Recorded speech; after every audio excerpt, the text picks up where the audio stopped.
आज आपण विस्मरणामध्ये चाललेल्या शेंगा म्हणजे कोयरीच्या शेंगांची भाजी बघणार आहोत. तर त्या शेंगा मी स्वच्छ धुवून बारीक चिरून घेतलेल्या आहेत. ती आपल्याला पाण्यामध्ये उकडून घ्यायच्या आहे. उकडल्यानंतर या शेंगांमध्ये एक पातळ असा लेअर असतो, तो आपल्याला सेपरेट करून घ्यायचा आणि उरलेल्या शेंगा आपल्याला भाजीसाठी घ्यायच्या आहेत. या शेंगांची जी भाजी आहे ती अगदी मटणाच्या भाजीसारखी लागते. चवीला अतिशय छान अशी ही भाजी लागते. तर तुम्ही रेसिपी नक्की ट्राय करा.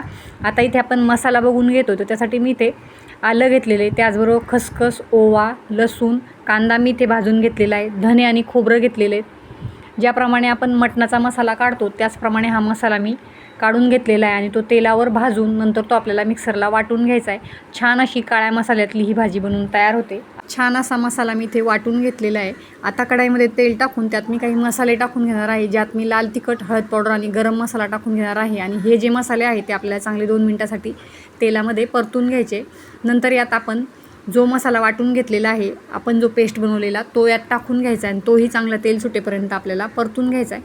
नंतर आपण जे शेंगा उकडून घेतलेल्या आहेत त्या यात टाकायच्या आहे आणि त्या आपल्याला चांगल्या 5 मिनिटांसाठी मसाल्यामध्ये कोट करून घ्यायच्या आहे.